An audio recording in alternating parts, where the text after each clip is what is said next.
Hello and welcome to another podcast from Odell's Technology. Today we're very fortunate. We're being joined by the CEO and co-founder of ION in Israel, Nahum Ferera. Hello, Nahum. Hello. Thank you for inviting me to your podcast. Not at all. I'm delighted to have you. Firstly, I think that a lot of people would be very interested in finding out about your background and how you ended up where you are today.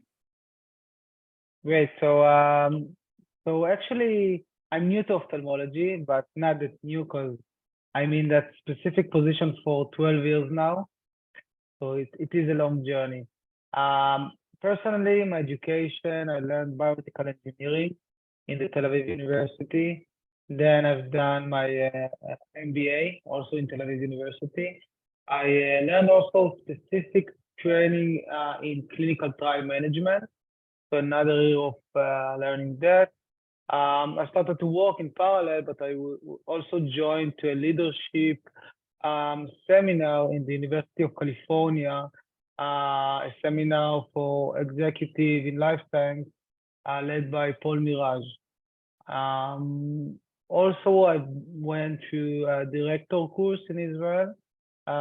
So that's kind of summarize what I learned. So a good mixture of science and business. Specifically, CEO of ION, can you tell me a bit about that? Yeah, sure. So before I worked in other medical device companies in the field of cardiology and blood glucose monitoring in different positions. Then I was actually offered to join to a company being established in technological incubators. So in Israel, we have that interesting infrastructure of technological incubator where a physician come with a problem and he's being matched to an entrepreneur, an engineer, kind of a young executive, and a company is being established. That's how ION was born. So my co-founder, Dr. Dafna and Professor Markovich came with the idea and in a way, kind of high-level idea for solution. And I joined them and together we established the company. We came up with unmet need, but also the solution all together. And I got to lead the company from its very first day. And that's how ION was born. Okay, fantastic. Now tell me, what is ION and how does it meet an unmet need in ophthalmology today? Right. So in ION, we are excited about vision accessibility. We are focused on the cornea, the transparent part of the eye, the window to the eye. We have two technologies in the company, actually. One is a contact lens that acts as a drug depot. The other technology, which is now it's our flagship technology, is the EndoArt. Both of them initially created to treat corneal edema. That's a very common cornea disease. Actually, it can be mainly cured. The definitive solution for corneal edema is corneal transplant. The most common organ transplant around the world, also the most ancient one. But still, there are not enough corneas around the world. 13 million patients waiting for corneas. So there is only one cornea available for 70 waiting. So a huge unmet need. And that's what, keep us excited in ION, that we are able to solve this small part of the world in a way, but it's a huge unmet need globally, and specifically corneas are in a huge need around the world. So currently, I would imagine that a lot of corneas are met through transplant, being supplied by eye banks around the world. Is that the case? Yeah. So if we go a bit deeper to the science, our cornea is made of several layers, where the inner layer is endothelium. Our human endothelium can never regenerate. So we are born with a mountain of cells, and we live with whatever left out of it. any damage to the endothelium creates accumulation of fluids within the cornea. So eventually, patients who have endothelial dysfunction have severe pain, and it's associated with a reduction in clarity of the cornea all the way to corneal blindness.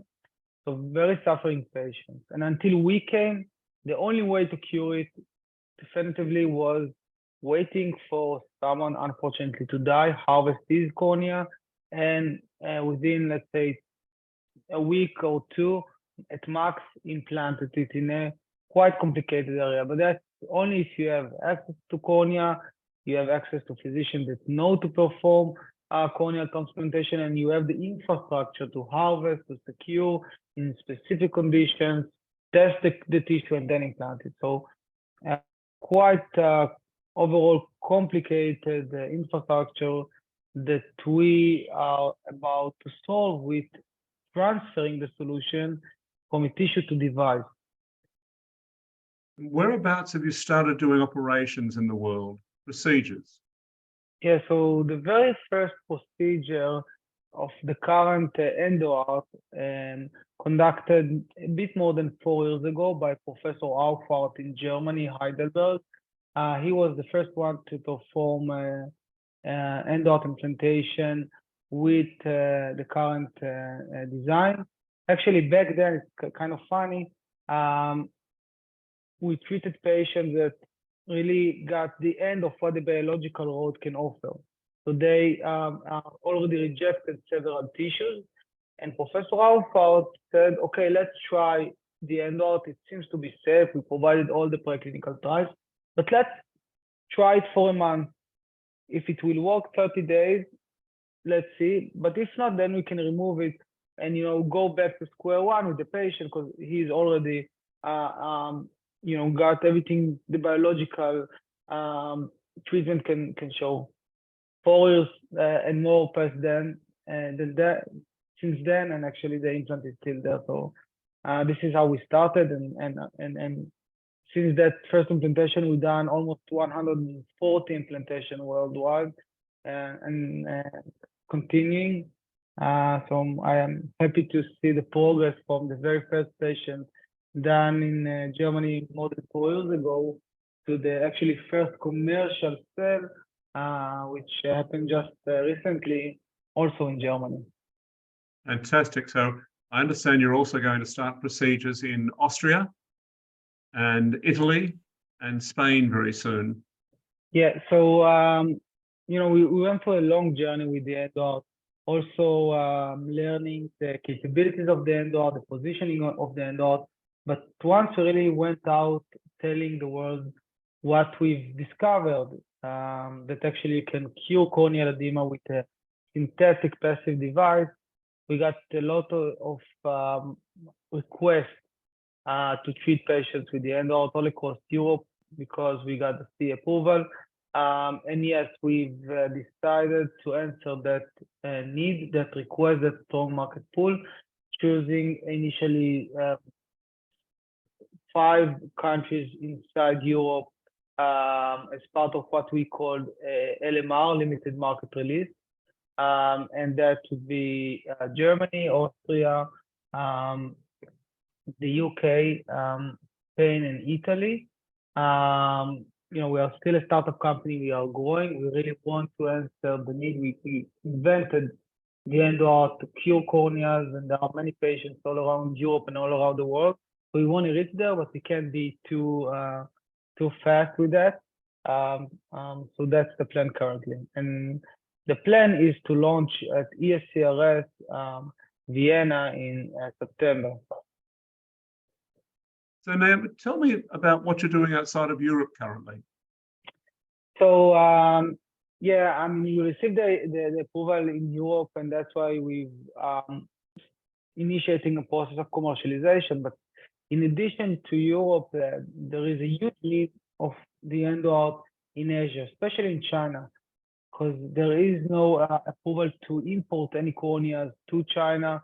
and also the amount of physicians that are currently able to perform DMEC, which is the implantation only of the endothelium, is very limited. So we already performed implantation in China, 18 in number, and we are about to initiate the pivotal trials. In addition to that, of course, one of the most important markets for any medical device, I believe, is the US. We received the breakthrough designation by the FDA, and we are about to initiate the pivotal trial after receiving the FDA approval to initiate studies in the US by the end of the year. That's fantastic news. Congratulations. Thank you. How do you see the position of the technology in relation to human tissue? Yeah, so I think it's a very good and important question. First of all, we are not aiming to replace human tissue.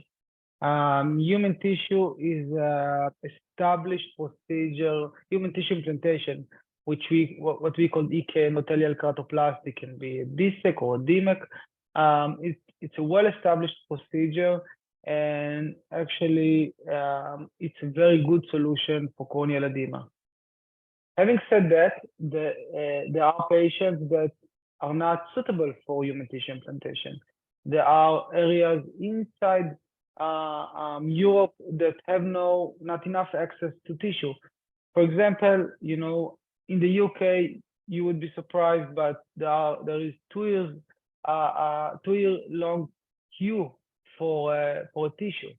Yes. So there is a real need for an immediate solution because corneal edema is a progressing disease. If you treat it in a later stage, you might result with scarring of the cornea, blood vessels entering into your cornea. That's why there is a real need for an available, clinically proven device to serve as an alternative to tissue, not instead of a tissue, but rather as an alternative to a tissue for high-risk patients that have glaucoma, for example. Most of them with chance are not good candidates for tissue. It's a hostile environment for tissue. It was a hostile environment to the cornea, the patient's cornea, so it will be an hostile environment for any biological solution. That's where the EndoArt as a device, resilient, synthetic, available, can serve as a solution. So we suggest an alternative, a new tool for cornea physicians to treat patients. Has the treatment been very well accepted at this point in time? Yes, actually very much, because first of all, we are not changing the procedure as physicians used to do, but instead of taking a human tissue or waiting for a human tissue, they can have off-the-shelf solution to treat their patients. The implantation actually is much more simple because unlike human tissue, which is a very delicate tissue, and any touch of the tissue itself ends with endothelial cell loss, the EndoArt is resilient. It's a device, so you can touch it, you can manipulate it inside the eye, which make the physician's life much easier. Okay, so obviously this new hope for patients who have been on waiting lists is quite a game changer in ophthalmology. Would you agree?